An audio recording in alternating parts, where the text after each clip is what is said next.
here.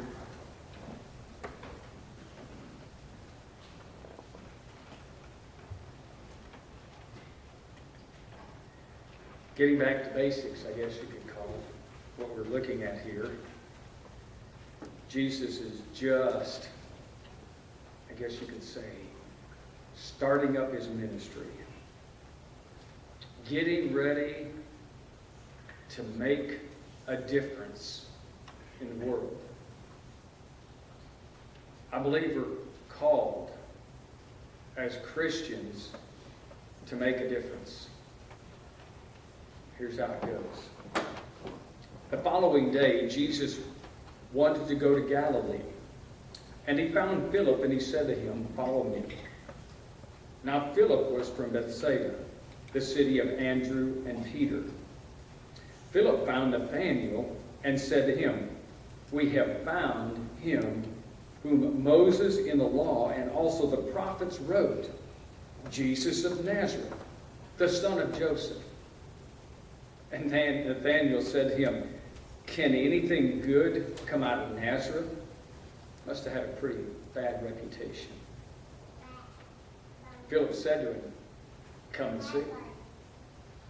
Jesus saw Nathanael coming toward him and said to him, "Behold, an Israelite indeed, in whom there is no deceit." Nathanael said to him, "How do you know me?" Jesus answered and said to him, "Before Philip called you, when you were under the fig tree, I saw you." Nathanael answered and said to him, "Rabbi, you're the Son of God. You are the King of Israel." And Jesus answered and said to him, "Because I said to you, I saw you under the fig tree, do you believe? You will see greater things than these." And he said to him, "Most assuredly, I say to you, hereafter you shall see heaven open, and the angels of God ascending and descending upon the Son of Man." You have to read into what's going on here to gain maybe what was happening in Nathanael's life. Nathanael was looking for some kind of an answer, I'm suspecting, while he was under the fig tree earlier that day. That, I'm guessing, was between he and God. And just shortly afterwards, his brother comes to him and says, "We have found the Messiah." And when Jesus meets him, he says, "I saw you under the fig tree." What happened under the fig tree?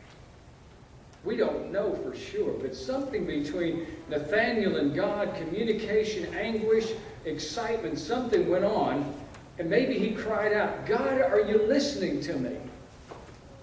And his brother comes along and says, "Come on, let's go." And he shows up, and Jesus says, "I saw you." As we're looking at what's going on here, number one, I want you to see that Jesus is worth following. And it was discovered not only by Philip, but also by his brother Nathanael. There was something incredibly different about Jesus. It was so different that it was worth going out and finding other people to tell about it. That is important to me, for me to understand about where my faith should be, where my heart ought to be. That Jesus ought to have made such a difference in my life, whether how long or short a time it is, even for this guy here named Philip, that he's ready to tell other people about it. This is the answer. This is what we are looking for.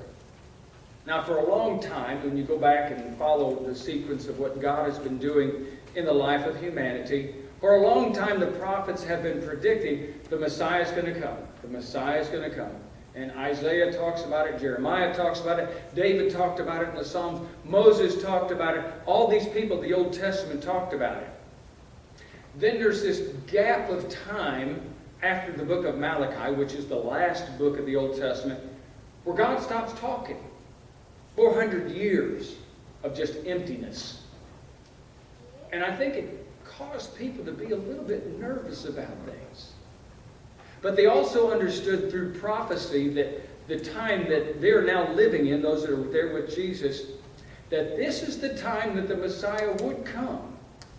So their little antennas are up and they're looking and wondering who it's going to be and what will happen. And then all of a sudden Jesus appears and does some things and they realize it is him. But this guy Philip finds him and he's so excited he goes and he tells his brother two things. That our finding Jesus should be incredibly amazing for us. And number two, so amazing that we've got to tell somebody else. It's worth that. Our Christianity should be worth that. And also, along with that whole idea, it describes our purpose. You see, follow Jesus and tell others. And that's what we're going to talk about tonight after services, and we have a little discussion about Nicaragua and what went on down there.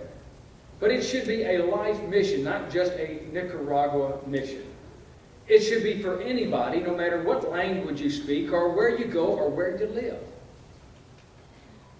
Christ is amazing. It ought to be so radically different for our life that we can't hold it in. We've got to tell somebody. Just makes sense. Whenever anything great or amazing happens, you don't want to hold it in. You know, a lot of us people nowadays carry these little phones that they have, which is more than a phone. It's an incredible computer. And one of the unique things they do with these things is they take pictures with them. And in a blink of an eye, before you can even get through the event, somebody's got it posted on the internet. It's on Facebook, and they're telling their friends about it. Jesus. So radically different.